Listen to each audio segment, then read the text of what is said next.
folks, Jimmy here, aka Pallet the Dead. Welcome back to the channel and welcome to a new issue of Warhammer 40k Imperium magazine.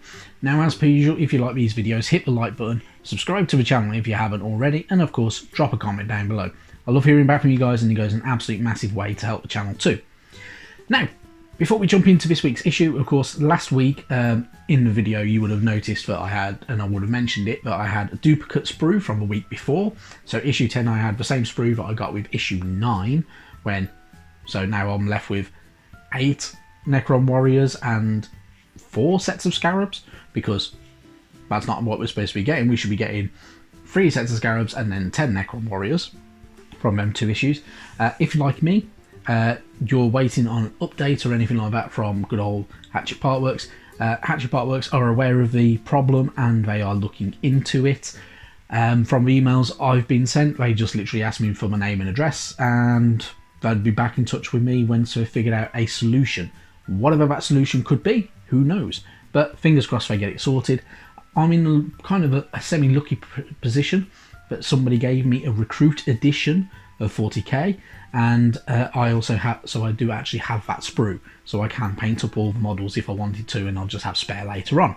Entirely up to me if I want to do it, but I probably will, in all honesty, because I have been painting the Scarabs, which yeah, I've enjoyed painting them. They're pretty different, pretty decent, and the camera's not going to focus on them very well, but yeah, there you go. So yeah, so good stuff, and yeah, more good stuff to continue. Now, finally, we're going to jump into issue 11. So issue 11, we get a dry brush, pretty handy to have, very, very good to have in your paint kit. In all honesty, I personally won't be using them on many of the models themselves, but I do use them on the bases to get that kind of orangey, kind of Martian look, and it works wonders. But of course, the most important part of this week's issue is that Librarian in Phobos Armour mini that we get. So really, really cool mini as well to have. So definitely worth picking up the issue if you haven't already.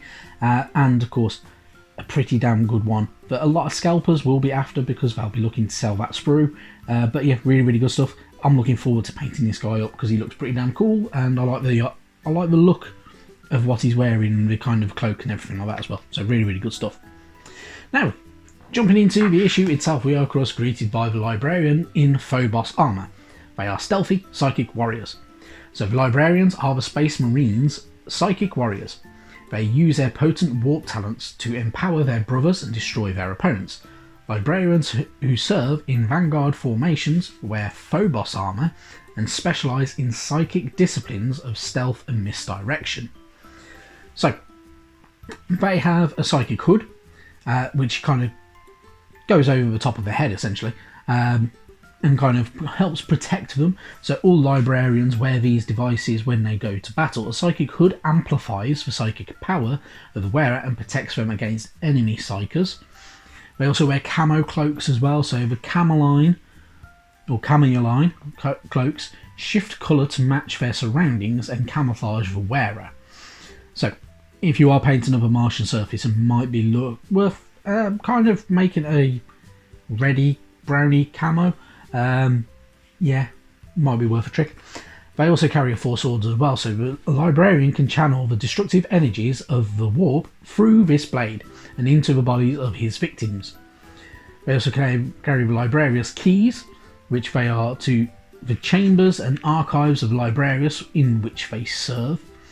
They also have their own badges, which can be painted on their knees most of the time, and also on their right shoulder pads of their power armour. And then of course they also have campaign badges as well, so Imperial forces serving in the same area of operations display these badges to identify themselves as allies. So, we also have of course the battle record for our Librarian, so pretty cool stuff. So you are going to have a choice of names from all the kind of backgrounds that we've had, and also their abilities as well. So you have quite a few abilities. So Mind Raid, Hallucination, Tenebrous Curse, Temporal Corridor, Soul Sight, Shrouding and Smite, which are pretty damn cool.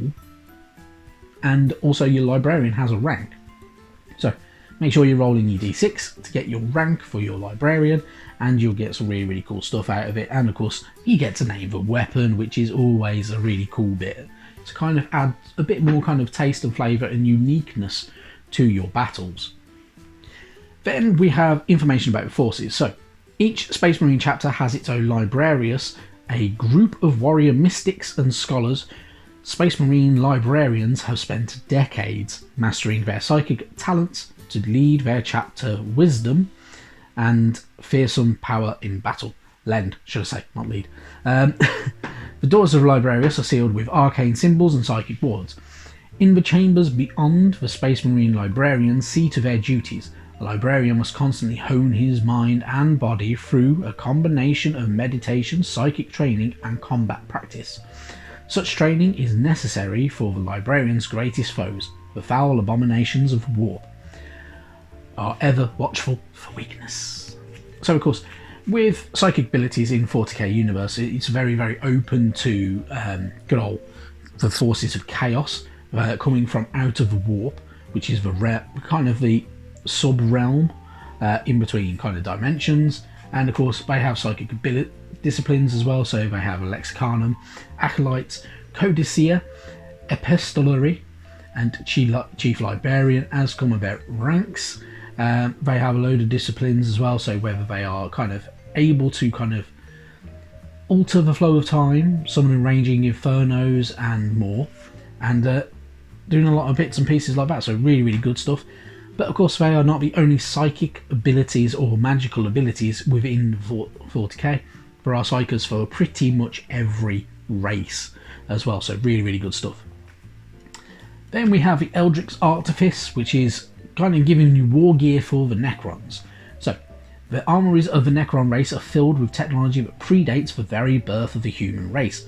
They are as lethal as they are ancient. So Necron weapons and technology are so far in advance of the galaxy's other inhabitants that only the craftwork of a similarly ancient Eldari can compare. So pretty cool stuff. And of course we're going to get a bit of information about them, including hyperphase weapons, which are pretty damn cool, void weapons, which sound pretty damn good and sound a little bit nuts as well, and of course the Staff of Light and War Scythe as well, so really cool stuff. And of course we get some artwork to do with them as well, in kind of pointing out which one's which. So your hyperphase swords, which would be like the ones, the blades that the destroyers carry and stuff like that.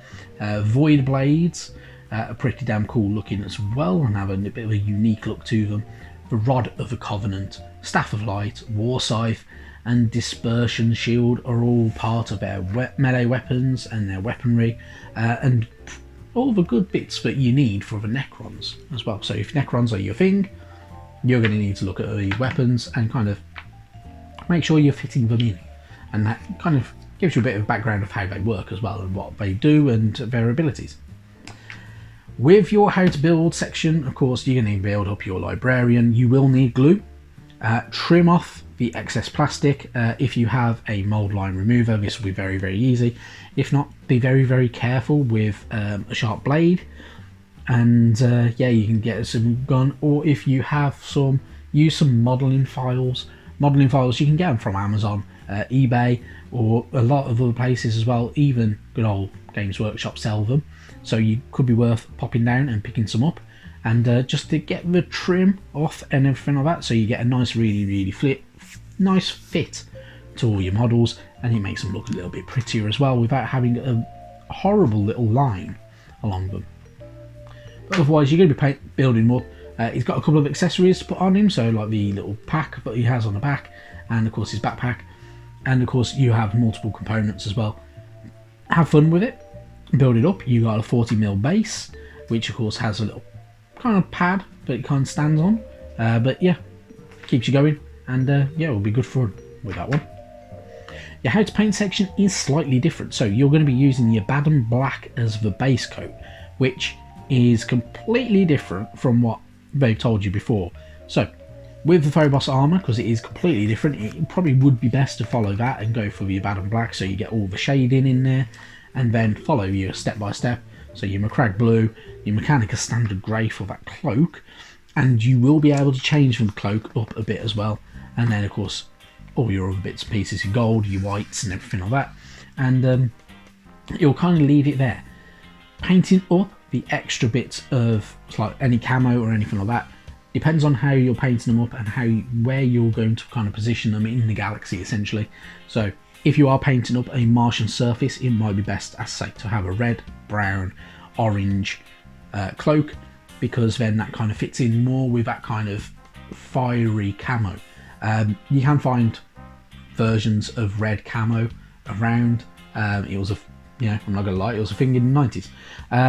But yeah, you can find them, and it'll kind of show you how it looks as well. So you can kind of get some ideas from there and a bit of inspiration, which is always very, very good stuff to have, especially for camouflage as well.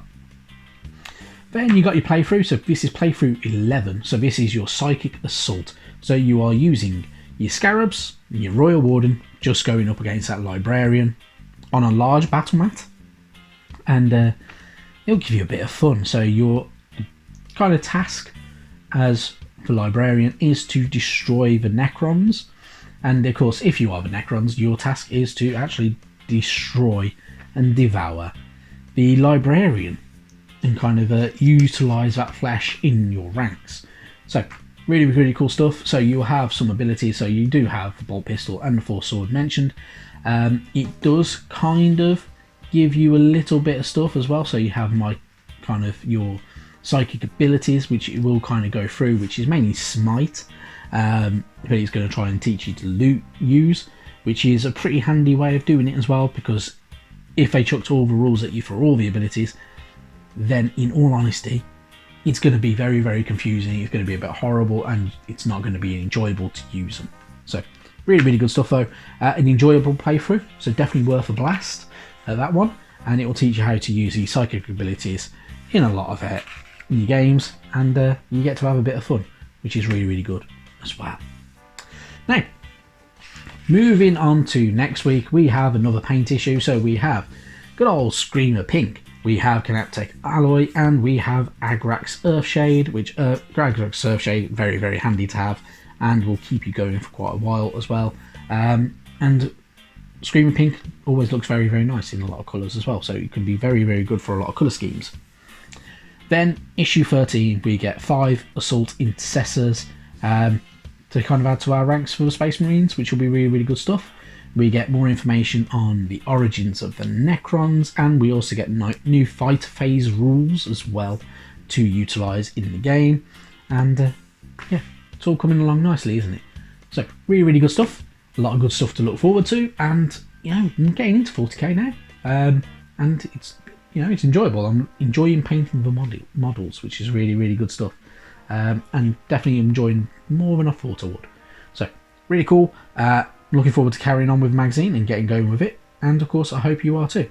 So right, thank you very, very much for watching. I'm going to get going, and I'll catch you sometime soon. Bye bye now.